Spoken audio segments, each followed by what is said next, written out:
የቀይ ባህር ጉዳይ ለኢትዮጵያ የህልውና ጉዳይ ነው።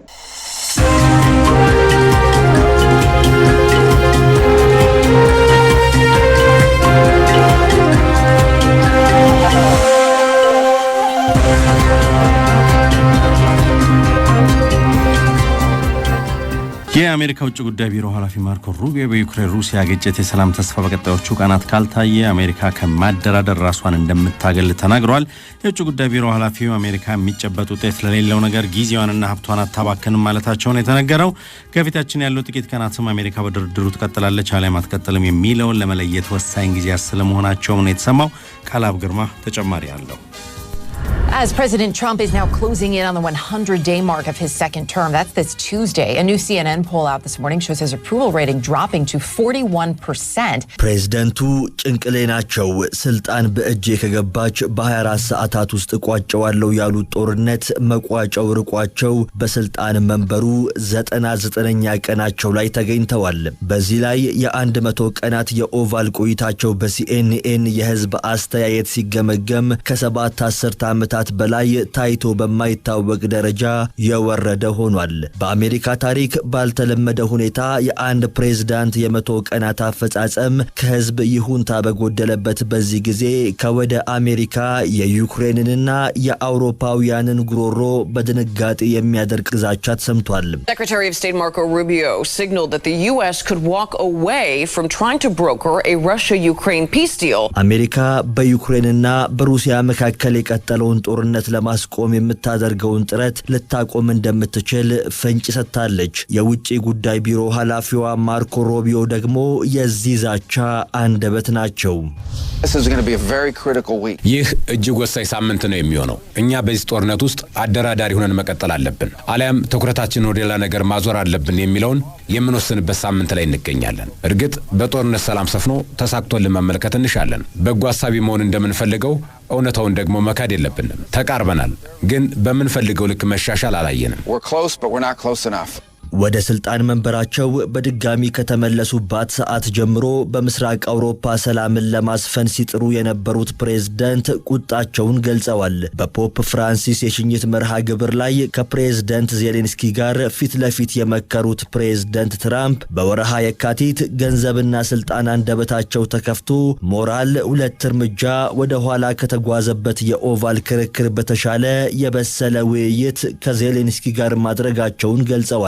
ዜሌንስኪ በአውሮፓውያኑ 2014 የሩሲያ አካል የሆነችውንና የኪየቭ የመደራደሪያ ቅድመ ሁኔታ ሆና የሰነበተችው ክሬሚያን ከሰላም ምክር ሐሳቡ ቅድመ ሁኔታዎች ውስጥ ለመሰረዝ ስለ መስማማቱ ትራምፕ መናገራቸውን ነው ሮይተርስ ያስነበበው። ክሬሚያ ወደ ሩሲያ ከተቀላቀለች ረጅም ጊዜ ሆኗል። ክሬሚያን ለሩሲያ የሰጠው ፕሬዝዳንት ኦባማ ነው። ስለ ክሬሚያ ኦባማና ባይደንን ጠይቅ። በእኔ በኩል ግን ዜሌንስኪ ይህንን ጉዳዩ ላይ ያደርግ ተስማምቷል።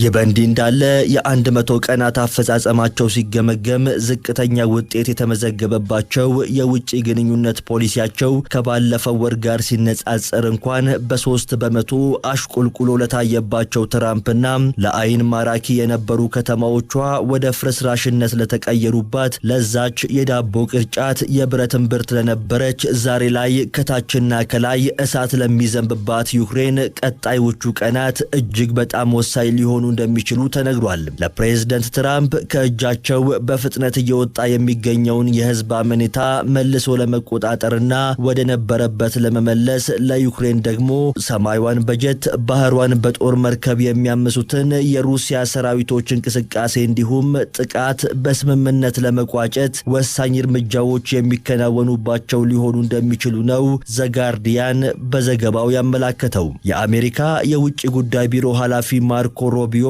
መሻሻሎች ካልታዩበት ከድርድሩ አሜሪካ ራሷን ታገላለች ማለታቸውም በዚች ወሳኝ በተባለች ሳምንት በምስራቅ አውሮፓው ጦርነት የአፈሙዝ አፍ ሊዘጋ የሚችል ስምምነት ለማዋለድ ስለመሆኑ ተንታኞች ያነሳሉ። እንደ አስተያየት ሰጪዎቹ ከሆነ ከሆነ አሜሪካ ከድርድሩ እወጣለሁ ማለቷ በሁለቱም ተደራዳሪ ወገኖች ላይ ተጽዕኖን ለማሳደር ነው። የፖለቲካና የብሔራዊ ደህንነት ጠበብቱ ዴቪድ ሳገር ደግሞ በዚህ ሐሳብ ከሚስማሙት ይጠቀሳሉ። በሁለቱም ተፋላሚ ኃይላት ላይ ተጽዕኖ ማሳደርን ይሻሉ። ግን በሩሲያ ላይ የሚኖረው ተጽዕኖ ከዩክሬን ጋር ይነጻጸራል ብዬ አላስብም። ምክንያቱም የሚቀርቡ የሰላም ምክረ ሐሳቦች ሩሲያን የሚያስከፉ አይደሉም። ለዩክሬን ግን ግዛቶቿን እንድትለቅ ይጠይቃሉ። ስለዚህ ዓላማው ተጽዕኖ ማሳደር ነው። ግን ተጽዕኖ ዩክሬን ላይ ይበረታል። በአጠቃላይ በእኔ ምልከታ ፕሬዚዳንት ትራምፕ ስለ ስምምነቱ እንጂ ስለ መደራደሪያ ነጥቦቹ ግድ አይሰጣቸውም። አሁን ስጋቱ የዩክሬን ሩሲያ ግጭት መቀጠል ብቻ አይደለም።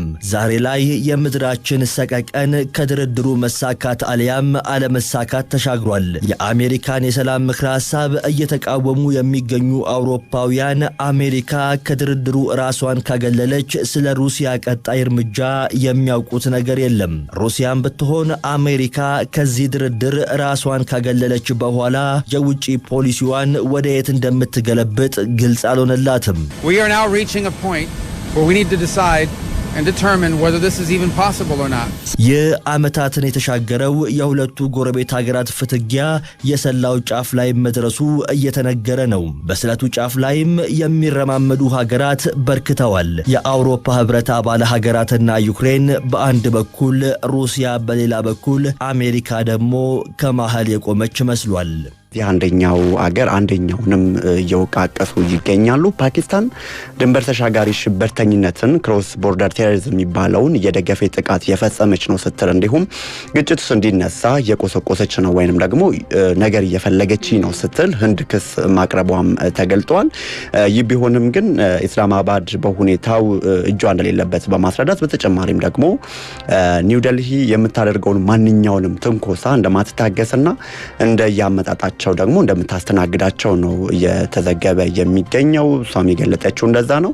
በሁለቱ ሀገራት መካከል ታዲያ ላለው ሰጣ ገባና የጦርነት ጉሰማ አሁን ላይ ዋነኛ ምክንያት ምንድናቸው ለሚለው እስከ ዳራንቺም ቀደም ብለሽ እንዳነሳሽው ከትናንት በስቲያ ህንድ በምትቆጣጠረውና በመታስተዳድረው የዚህ የካሽሚር ግዛት በተፈጸመ ሽብርት ጥቃት 26 ሰዎች መገደላቸውን ተከትሎ ነው ወደዚህ ሰጣ ገባ ውስጥ መግባት የጀመሩት። ህንድ ፓኪስታንን ካንቺ በቀር ማንም ይህንን ሊያደርገው አይችልም በማለት ከጥቃቱ ጀርባ ፓኪስታን አለችበት በሚል ወደዚህ ጦርነት ፍጥጫ ስለመግባቷ ነው የገለጸች የሚገኘው። እነዚህ ሁለቱ ሀገራት እንዲህ ያለ ሰጣ ገባ ውስጥ ሲገቡ ይሄ መጀመሪያም አይደለም። አንቺም ቀደም ሲል ጠቅሰሽዋል። ለማስታወስ ያህል እንኳን ወደ ኋላ ብንወስደው ህንድና ፓኪስታን በ1947 48 እና በ1965 እንደ አውሮፓውያኑ አቆጣጠር ማለት ነው ሁለት ጊዜ ከቃላት ትንኮሳና መወራወር በዘለለ ወደ ጦርነት ውስጥ ገብተዋል። በ1971 ደግሞ በ13 ቀናት ጦርነት ተደርጎ በፓኪስታን ምስራቃዊ ክፍል የነበሩትን ተገንጣዮች ህንድ በመደገፍ አዲስ የዓለም አገር እንዲሆኑ ረድታለች ማለት ነው። ለዚህም ደግሞ ባንግላዴሽን አንድ መጥቀስ እንችላለን። ይሁንና ባለፈው በፈረንጆቹ ሚያዚያ 22 ላይ 26 ቱሪስቶች በካሽሚር በጉብኝት በነበሩበት ወቅት በታጣቂዎች መገደላቸውን ተከትሎ በህንድና በፓኪስታን መካከል ድጋሚ ውጥረቱ ጨምሯል፣ አጅረዋል። የህንድ የፖለቲካ መሪዎች ተሰባስበውም የጠቅላይ ሚኒስትር ናሬንድራ ሞዲ መንግስት በፓኪስታን ላይ ለሚወስደው የትኛውም እርምጃ ድጋፋችንን እንሰጣለን እያሉም ይገኛሉ። ፓኪስታን በበኩሏ ለየትኛውም የህንድ እርምጃ አጸፋውን ለመውሰድ ጦሬ ለሽርፍራፊ ሰከንዳት እንኳን አይሸልብም፣ በንቃት ላይ ሆነው ጉዳዩን እየተመለከቱት ነው ብላለች። ከዚህ ባለፈ ደግሞ ፓኪስታን የአየር ክልሏን ከህንድ ለሚነሳ የትኛውም በረራም ስለመዝጋቷም አስታውቃለች። በዚህ የህንድ አየር መንገዶች በፓኪስታን ሰማይ ላይ መብረርም እንዳይችሉም ተደርገው አሁን ላይ አገልግሎት እየሰጡ ያሉበት ሁኔታ የለም፣ ቆመው ነው የሚገኙት። ሁለቱ ተፎካካሪ ሀገራት አንዳቸው ለአንዳቸው ያላቸው እይታም የተስተካከለ አይደለም። ለአመታት ያሉት መረጃዎች እንደሚያሳዩት በመሆኑ ዲፕሎማሲያዊ ግንኙነታቸው፣ የንግድ ትስስራቸው እንዲሁም ደግሞ የህዝብ ለህዝብ ግንኙነታቸው እንዲቋረጥና እንዲሻክር ተደርጎ ሁሉም አሁን ላይ የሚታየው በነቆራ ነው። የሁለቱም ሀገራት ዋነኛ መቋረጫ የሆኑ ድንበሮችም ደግሞ እንዲዘጉም ተደርጓል። ህንድ በበኩሏ ከዚህ ጋር ተያይዘው በሰጠችው ምላሽ በፓኪስታን የሚገኙ ዜጎቿ በአስቸኳይ እንዲወጡ ለቀው እንዲወጡ ስትልም ቀጥተኛ የሆነ ትዕዛዝንም አስተላልፋለች። በሀገሪቱ ውስጥ ያሉትን ከፍተኛ የፓኪስታን ኮሚሽነሮችን እንደምትቀንስ እንዲሁም ደግሞ በህንድ ውስጥ ከሚገኙ 55 አካባቢ ዲፕሎማሲዎች 22ቱን በመቀነስ 33ቱን ከግንቦት 1 ቀን ጀምሮ እንደምትቀንስ ወይንም ደግሞ እንደምታባረርም ነው የዛዘችው። ለዚህ ፓኪስታን በሰጠችው ማስጠንቀቂያ ሁለታችንም ሀገራት የኒውክሌር ባለቤቶች ነን ያለችም ሲሆን ህንድ ወደ ጦርነቱ ከገባች ማንም ከማንም አያንስም እንተላለቃታለን ነው ያለችው። ውጤቱም ደግሞ እንደማይቀለበስም አስረግጣ ተናግራለች። እስከዳር ህንድና ፓኪስታን ከዚህ በፊት የተስማሟቸው የተኩስ አቁም ስምምነቶች አሁን ላይ የተሻሩ ሲሆን የሁለቱ ሀገራት መፋጠጥ ሌላ ጥፋትን የዓለም ጥፋትን እንዳያመጣ ከፍተኛ ስጋት መደቀኑን የጦር ተንታኞች ሀሳባቸውንም እንዲለግሱም አስገድዷቸዋል። በዚህ ጉዳይ ላይም ተቀራርቦ ለማውራትም ነው ድሎችን የፈጠረላቸው። ሁለቱ የኒውክሌር ታጣቂ ሀገራት ወደ ሙሉ ጦርነት የሚገቡ ከሆነ ዓለም ሌላ ፈተና ውስጥ እንደሚገጥማት አሁን ባለው ቀውስ ላይ ሌላ ቀውስ እንደሚገጥማት ፖለቲከኞቹ ስጋታቸውን አስቀምጠዋል ማለት ነው። ሆኖም ሁለቱም የመሳሪያ አፈሙዛቸውን አሁን ላይ እየወለወሉ ወታደሮቻቸውንም በተጠንቀቅም አሰልፈው ነው የሚገኙት። በዚህ መሃል ግን ሁልጊዜም ቢሆን በጦርነት ጊዜ ሰለባ የሚሆኑ ሴቶችና ህፃናት፣ አረጋውያን፣ አቅመ ደካሞች፣ አባቶች፣ እናቶች እንደው ይህኛውን ጦርነት ሊቀለብስ የሚችላቸውን ሰው ነው እየፈለጉ የሚገኙት። ነገር ግን የነዚህን አረጋውያን ስጋትና ጭንቀት እንዲሁም ደግሞ በጥቂቱም እንኳን ቢሆን በጥቂት ምክንያት ሊፈነዱ የሚችሉትን ጦርነቶችን ያረግባል የሚል ወይ ደግሞ ይችላሉ የሚባሉ የትኛውንም ወገን ወይንም ደግሞ አሸማጋይ እስካሁን ድረስ አላገኙም። ከዚህ በፊት በሁለቱም ሀገራት መካከል እንግዲህ በተነሳ ግጭት በ10 ሺዎች የሚቆጠሩ ንጹሃን ዜጎች፣ ተቃዋሚዎች እንዲሁም ደግሞ በመንግስት በኩል ሆነው የሀገርን ሰላምና ጸጥታ ድንበርን የሚያስከብሩ ወታደሮች በ10 ሺዎች የሚቆጠሩ መርገፋቸውን ኒውዮርክ ታይምስ እንዲሁም ደግሞ ታይም ማጋዚን፣ ፍራንስ 24 ይዘውት የወጡት መረጃዎች ያመለክታሉ። አመሰግናለሁ። እኔም አመሰግናለሁ።